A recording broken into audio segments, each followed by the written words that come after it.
SP ಆಗಿ ಕೆಲಸ ಮಾಡುವಂತ ಸಂದರ್ಭದಲ್ಲಿ ಅಥವಾ IPS ಆಗಿ ಕೆಲಸ ಮಾಡುವಂತ ಸಂದರ್ಭದಲ್ಲಿ ಯಾವ್ದಾದ್ರು ಪ್ರೆಷರ್ ಫೀಲ್ ಆಗುತ್ತಾ ಪಾಲಿಟಿಷಿಯನ್ಸ್ ಗಳ ಕಡೆಯಿಂದ ಅಥವಾ ಪ್ರಭಾವಿಗಳ ಕಡೆಯಿಂದ ನೋಡಿ ಇದಾಗ್ಬೇಕ್ರಿ ಅಂತ ಹೇಳೋದು ಈ ತರದ್ದು ಇರುತ್ತಾ? ಅದು ಕಾಮನ್. ಯಾಕೆಂದ್ರೆ ಪ್ರಜಾಪ್ರಭುತ್ವದಲ್ಲಿ ಪೊಲಿಟಿಷಿಯನ್ಸ್ ಆರ್ ಟ್ರೂ ರಿಪ್ರೆಸೆಂಟೇಟಿವ್ಸ್. ಅಂದ್ರೆ ಅವರು ಹೇಳಿದ್ದು ಜನರ ಹೇಳಿದಂತೆ ಸಮಾನ. ಜನರದೇನು ಭಾವನೆ ಇದೆ ಅವರ ಥ್ರೂ ನಮಗೆ ಹೇಳಿರ್ತಾರೆ. ಈ ತರ ಪ್ರೆಷರ್ ಗ್ರೂಪ್ಸ್ ಬಹಳ ಇದೆ. ಸಂಘ ಸಂಸ್ಥೆಗಳಿವೆ, ಆರ್ಗನೈಸೇಷನ್, ಬೇರೆ ಬೇರೆ ಆರ್ಗನೈಸೇಷನ್, ರಕ್ಷಣಾ ವೇದಿಕೆಗಳಿವೆ, ಬೇರೆ ಬೇರೆ ಎಲ್ಲ ಇದೆ. ಒಂದು ಪ್ರಜಾಸ್ವಾಮ್ಯದಲ್ಲಿ ಎಲ್ಲರೂ ಹೇಳ್ಬೋದು ಯಾರಿಗಾದ್ರು, ಬಿಕಾಸ್ ಅವ್ರಿಗೆ ಹಕ್ಕಿದೆ. ಯಾರು ಬಂದ್ರು ಒಂದು SP ಹತ್ರ ಹೋಗಿ ಅಥವಾ ಒಂದು ಪೊಲೀಸ್ ಹತ್ರ ಹೋಗಿ ಇದು ಯಾಕೆ ಮಾಡ್ತಾ ಇಲ್ಲ, ಬಟ್ ಆ ಡಿಸಿಷನ್ ತಗೊಂಡುದು ನಾವು ಕಾನೂನು ಚೌಕಟ್ಟಲ್ಲಿ, ಕಾನ್ಸ್ಟಿಟ್ಯೂಷನ್ ಅಲ್ಲ ಅಂತ ನೋಡ್ಕೊಂಡು ತಗೋಬೇಕು.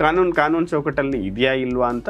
ಇಲ್ಲ ಅಂದ್ರೆ ಇಲ್ಲ ಸರ್ ಅಂತ ಹೇಳುದು ಒಳ್ಳೇದು. ಇದೆ ಅಂದ್ರೆ ಇಲ್ಲ, ಇದೆ ಸರ್ ನೀವು ಹೇಳಿದ್ದು ಕರೆಕ್ಟ್, ನಾವು ಅದನ್ನು ನೋಡ್ಕೊಂಡು ವೆರಿಫೈ ಮಾಡ್ಕೊಂಡು ಮಾಡ್ತೀವಿ.